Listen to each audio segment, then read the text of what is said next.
نحمد اللہ تعالی و نصلی علی رسولہ الکریم وعلی آلہ و صحابتہ اجمعین۔ سوال ہوا ہے کہ محرم کے مہینے میں سید الشہداء امام علی مقام سیدنا امام حسین رضی اللہ تعالیٰ عنہ کی یاد کی محفلیں قائم کرنا کیا جائز ہے یا ناجائز ہے؟ کیونکہ شیعہ حضرات ایسا کرتے ہیں، تو اہل سنت و جماعت کو یہ کام کرنا چاہیے کہ نہیں کرنا چاہیے، اور محرم میں جو ماتم کیا جاتا ہے اس کا حکم کیا ہے؟ اس سوال میں دو باتیں ہیں۔ پہلی بات تو امام حسین رضی اللہ تعالیٰ عنہ کی یاد میں محفلیں قائم کرنے کے بارے میں ہے، اس کا حکم الگ ہے، اور دوسرا سوال امام حسین رضی اللہ تعالیٰ عنہ کی شہادت کو یاد کر کے ماتم کرنے سے متعلق ہے، اس کا ایک الگ حکم ہے۔ پہلی بات تو یہ ہے کہ امام حسین رضی اللہ تعالیٰ عنہ کی یاد میں محفلیں قائم کرنا چاہے کسی مہینے میں ہو کسی تاریخ میں ہو بالکل جائز ہے، کیونکہ حدیث پاک میں آتا ہے کہ جہاں اللہ کے نیک بندوں کا ذکر ہوتا ہے تو وہاں رحمتیں نازل ہوتی ہیں۔ امام حسین رضی اللہ تعالیٰ عنہ صرف نیک نہیں ہے، نیکوں کے امام ہیں، صرف جنتی نہیں ہے، جنتی نوجوانوں کے سردار ہیں، صرف اعلیٰ درجے کے صحابی اور ولی اور شہید ہی نہیں بلکہ نبی زادے، رسول زادے، مصطفیٰ زادے ہیں۔ رسول پاک صلی اللہ علیہ وسلم کے جسم کا ٹکڑا ہے۔ سرکار صلی اللہ علیہ وسلم نے فرمایا ہے حسین منی وانا من الحسین، حسین مجھ سے ہے اور میں حسین سے ہوں۔ تو سیدنا امام علی مقام سیدنا امام حسین رضی اللہ تعالی عنہ کی یاد میں محفلیں قائم کرنا، آپ کی شان میں منقبت پڑھنا اور آپ کی عظمت اور شان پر مشتمل بیانات کرنا، جلسہ یاد حسین منانا یقیناً جائز ہے، نہ صرف جائز ہے بلکہ باعث ثواب ہے۔ اور ان محفلوں کو قائم کرنے کا سب سے بڑا فائدہ یہ ہے کہ امام حسین رضی اللہ تعالیٰ عنہ نے میدان کربلا میں عملی طور پہ جو پیغام دیا ہے وہ بہت زبردست پیغام ہے، اور انسانیت کی ہدایت کا اس میں پیغام پایا جاتا ہے۔ امام حسین رضی اللہ تعالیٰ نے اپنی شہادت کے ذریعے صبر و ایثار کا سبق سکھایا، ترک دنیا کا سبق سکھایا، ہر حال میں اللہ تعالیٰ کو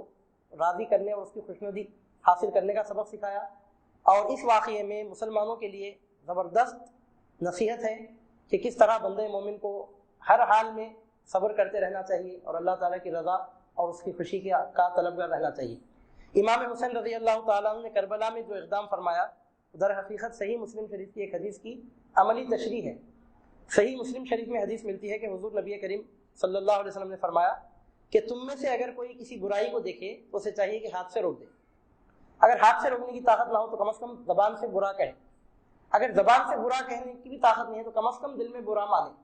اور کما قال صلی اللہ علیہ وسلم۔ اور حدیث پاک میں بتایا گیا کہ اگر کوئی دل میں بھی برا نہیں مانتا تو خود بھی وہ برائی کرنے والوں کے ساتھ اٹھے گا قیامت کے دن۔ ہاتھ سے روکنے کی طاقت نہیں ہے، زبان سے بولنے کی ہمت نہیں ہے، دل میں بھی برا نہیں مانتا، انہی کو اچھا سمجھتا ہے، تو اس کا حشر بھی انہی کے ساتھ ہوگا۔ تو اس سے معلوم ہوتا ہے کہ آدمی جب برائی کو دیکھے اگر وہ مومن ہے تو تین طریقوں میں سے کسی ایک طریقے میں اس کا ریئیکشن ظاہر ہونا لازمی ہے۔ اگر وہ ایمان والا ہے، ہاتھ سے روکنے کی طاقت ہے تو اس کو ہاتھ سے روکنا چاہیے یا زبان سے روکنا چاہیے، کم از کم دل میں برا ماننا چاہیے، اور دل میں برا ماننے کو ایمان کا سب سے کمزور درجہ قرار دیا گیا ہے۔ یزید نے جب اپنی ناجائز خلافت کا اعلان کیا تو کئی صحابہ تیسرے طریقے پر عمل کر کے خاموش رہ گئے، اور ان کے لیے بھی رخصت ہے کیونکہ ان کے پاس فوج نہیں تھی، جمعیت نہیں تھی کہ وہ مقابلہ کرتے، تو دل میں وہ برابر یزید کو برا مانتے رہے، اور وہ بھی جنتی ہیں، ہدایت پر ہے، حق پر ہے۔ لیکن امام حسین رضی اللہ تعالیٰ عنہ کا ایمان بہت قوی رہا، بہت قوی ہے۔ آپ نے رسول پاک صلی اللہ علیہ وسلم کی گود میں پرورش پائی ہے، تو آپ نے ایمان کا جو سب سے اعلیٰ طریقہ ہے، جو بندے مومن کا جو سب سے اونچے مرتبے کا معیار ہونا چاہیے ریئیکشن کے لیے باطل کے مقابلے میں، اس طریقے کو آپ نے قبول فرمایا۔ آپ نے دل سے بھی یزید کی حکومت کو برا جانا، زبان سے بھی برا کہا، اور اللہ تعالیٰ نے آپ کو عزم و استقامت اور صبر و ہمت و شجاعت کی وہ بلندی عطا کی، استقامت کا وہ مرتبہ عطا کیا کہ آپ نے عملی طور پر باطل کی آنکھوں میں آنکھیں ڈال کر یہ ثابت کر دیا کہ ہم نبی زادے ہیں اور کسی قیمت پر ہم باطل سے صلح سمجھوتا نہیں کر سکتے۔ تو امام حسین رضی اللہ تعالیٰ عنہ کی یاد میں محفلیں قائم کرنا یہ ایمان میں پختگی کا سبب ہے، اس میں بندگی کے آداب کا سبق ہے، اور اس سے ایمان میں پختگی کا سامان مہیا ہوتا ہے۔ اب اس سوال کا دوسرا حصہ ہے کہ امام حسین رضی اللہ تعالیٰ عنہ کی شہادت کے غم میں ماتم کرنا جائز ہے کیا؟ چیخنا، چلانا، کپڑے پھاڑنا، گریبان چاک کر لینا، اور تماچے مارنا، بال پراگندہ کر لینا، زخمی کر لینا اپنے آپ کو، لہو لہان ہو جانا، اور قسم قسم کے اشعار پڑھ پڑھ کے ٹھاکے مار مار کر رونا، کیا یہ جائز ہے کیا؟ تو کھلی بات ہے کہ سخت حرام، سخت ناجائز ہے. نوحہ کرنے کو اسلام نے سخت ناجائز قرار دیا ہے. امام علی مقام امام حسین رضی اللہ تعالی عنہ جب میدان کربلا میں جب دشمن کا مقابلہ کرنے کے لیے تشریف لے جا رہے تھے تو آپ نے اپنے اہل خانہ سے مخاطب ہوتے ہوئے ان کو جو وصیت کی تھی اس میں آپ نے ارشاد فرمایا تھا کہ میرے بعد تماچے نہ مارنا، سر کے بال پراگندہ نہ کرنا، گریبان نہ پھاڑنا، یعنی نوحہ نہ کرنا. اب رہا معاملہ آنسو بہانے کا تو بالکل جائز ہے، اور امام حسین رضی اللہ تعالیٰ عنہ کے غم میں آنسو بہانا حضور نبی کریم صلی اللہ علیہ وسلم کی سنت ہے. اگر کوئی غم حسین میں دو آنسو بہاتا ہے تو یہ اس کے مومن ہونے کی علامت ہے. آنسو بہانا بالکل جائز ہے امام حسین کے غم میں، مگر نوحہ کرنا جائز نہیں ہے، کیونکہ جنگ احد میں جب صحابہ کرام رضوان اللہ علیہم اجمعین شہید ہوئے تھے تو اس میں حضور نبی کریم صلی اللہ علیہ وسلم کے چچا حضرت امیر حمزہ رضی اللہ تعالیٰ عنہ کی بھی شہادت ہوئی تھی، جس سے سرکار صلی اللہ علیہ وسلم کو بڑا دکھ پہنچا تھا. اور حضور صلی اللہ علیہ وسلم نے حضرت امیر حمزہ رضی اللہ تعالیٰ عنہ کی شہادت کا ایسا اثر قبول کیا.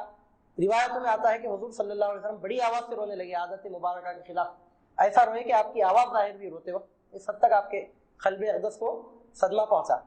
اس کے بعد جب آپ مدینہ منورہ میں تشریف لائے واپس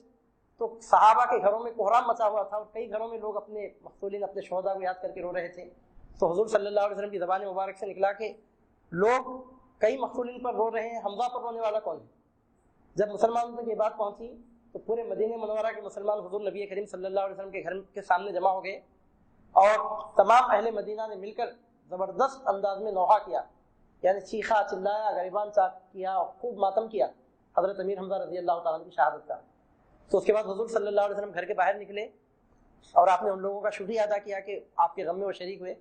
پھر آپ نے حکم فرمایا کہ یہ آخری ماتم تھا جو جائز تھا، آج کے بعد سے کسی کو کسی کے لیے ماتم کرنا جائز نہیں ہے. یعنی آخری ماتم جس کی اجازت حضور نبی کریم صلی اللہ علیہ وسلم نے دی وہ حضرت امیر حمزہ رضی اللہ تعالیٰ عنہ کی شہادت پر دی. اور اس کے بعد سرکار صلی اللہ علیہ وسلم نے فرمایا آج کے بعد سے میرے چچا حمزہ کی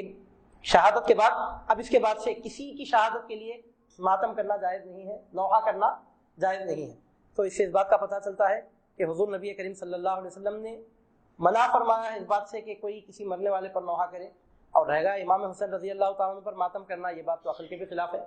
ماتم اس پر کیا جاتا ہے جو مر جاتا ہے. حسین مرے کہاں ہیں؟ وہ آج بھی زندہ ہے، وہ جنت میں زندہ ہے، ایمان والوں کے دلوں میں زندہ ہے، جذبوں میں، عمل میں، یادوں میں زندہ ہی نہیں تابندہ ہے. شبیر کے قاتل سے کہہ دو شبیر ابھی تک زندہ ہے.